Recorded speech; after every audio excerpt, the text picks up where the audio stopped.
You know, guys, we gotta talk about this. This franchise has a serious problem. They keep focusing on abusing the puppies. Like, what is up with these guys?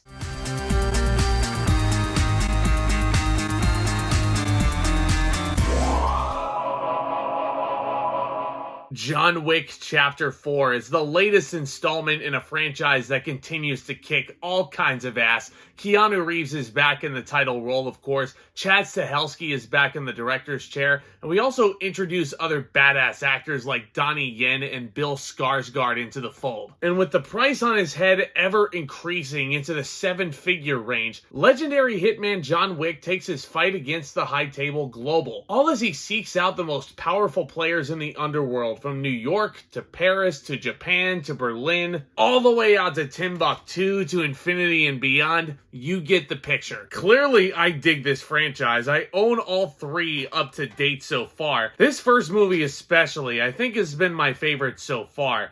It's so simple in its premise. John Wick going after the people who killed his dog. It's so damn fun. And then you have the sequels here that dig deeper into the lore that this movie was teasing, and they're a lot of fun, albeit a lot more complicated than the original, but still definitely solid action movies. That first John Wick especially was a hidden gem in a year filled with hidden gems, 2014, and that movie clearly has gained a lot of fans because my theater tonight, jam-packed. Everybody was so pumped to be there. Everybody was reacting to the big climax and the big action set pieces. Everybody was applauding. They were just absolutely in awe of what they were seeing.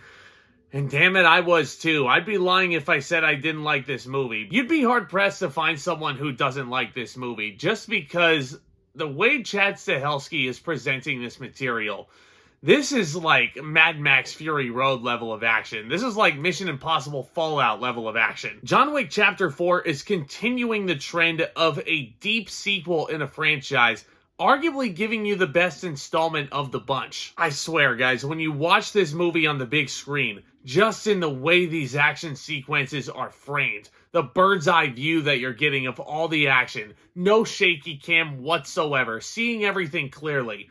This is a lesson on how you do it right. Golly, I just couldn't help but have this big smile on my face, just being in this action and just enjoying every single piece of brutality. There are three gigantic action set pieces, and when it feels like they stop, they keep going. The gray suits just keep coming in, and it's like the body count keeps adding up, and it just gets so much more exciting. Just when you think Chad Stahelski gives you a moment to breathe, oh boy, he doesn't. Like, I want to dig deep into these spoilers and everything like that, but I can't do that, obviously. I want you all to check out John Wick 4, but I can't pinpoint a favorite action sequence in here, guys. I really can't. Every single one of them was so well helmed. Keanu Reeves, once again, is such a badass. My word, does he embody this character. Not even in his stone-cold mannerisms. About 36 lines of dialogue scattered throughout the whole movie, most of them being affirmative. But man, I feel like that's just the charm of Keanu Reeves. He just goes out there and he just is like, it feels like he's so laid back, just given the circumstances and how heightened the stakes are. The fact that he's just going out there and it's just like, this is easy. This is really easy for him. If you see this guy go into press conferences and what have you and movie premieres, he's a really nice guy. So you cannot tell me that Keanu Reeves does not love his job just based on the dedication that he's put into this character. Taking into account all of his own stunts, it's breathtaking what he does in this movie. And big congrats to you. Big kudos, Keanu Reeves. This is just awesome. Awesome. I love Donnie Yen in this movie as well. Once again, putting the lack of character depth that he experienced in Rogue One to shame. So many amazing sequences with that guy as well. It's just so fun to watch him. Bill Skarsgård and his performance in here as our villain, I feel like it's going to be very overlooked just compared to everybody else surrounding him.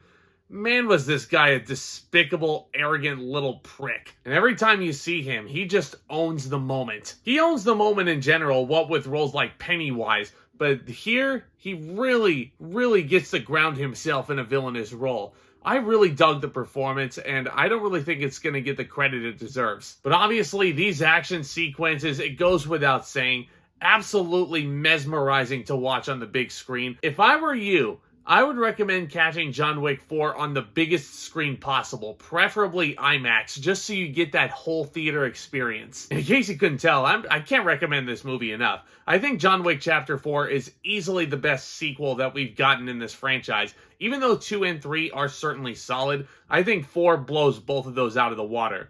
And I don't know. I don't know, guys. I don't know if it's better than the first one yet. I think what may ultimately hold John Wick 4 back from a lot of people is the runtime, clocking in at almost 3 hours long.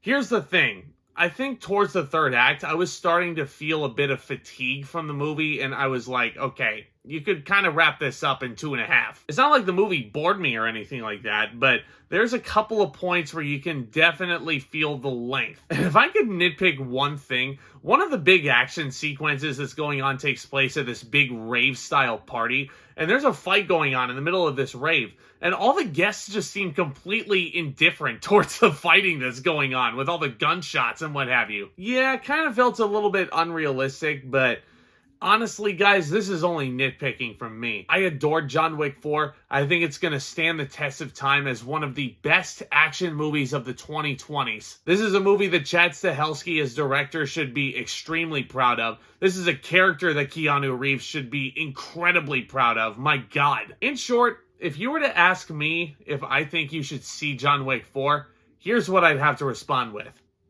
Yeah. I'm going to give John Wick Chapter 4 an A. Not much else to say on this matter, guys. If you missed this in theaters, oh boy, you're missing out on the full John Wick experience. If you love action movies and you want to see how it's done on the big screen, this is the movie to check out this weekend. Let me know what you thought of John Wick 4 down in the comments section below. What's been your favorite action movie of the past 10 years or so? There's a lot of potential options you could pick for that category. But guys, I have so much fun making these videos and discussing all new things in movies and entertainment on the regular. So if these topics sound interesting to you, do consider becoming a subscriber and tap on that bell so you don't miss another second of the action over here. Do me a favor and hit that thumbs up as well. Only helps to continue to grow this awesome community that we've already built together. And guys, just a heads up, as I've mentioned in previous videos, I will be going on vacation down to SoCal for WrestleMania and Disneyland up through Easter. So I'm going to try and crank out as much content as I can before I leave.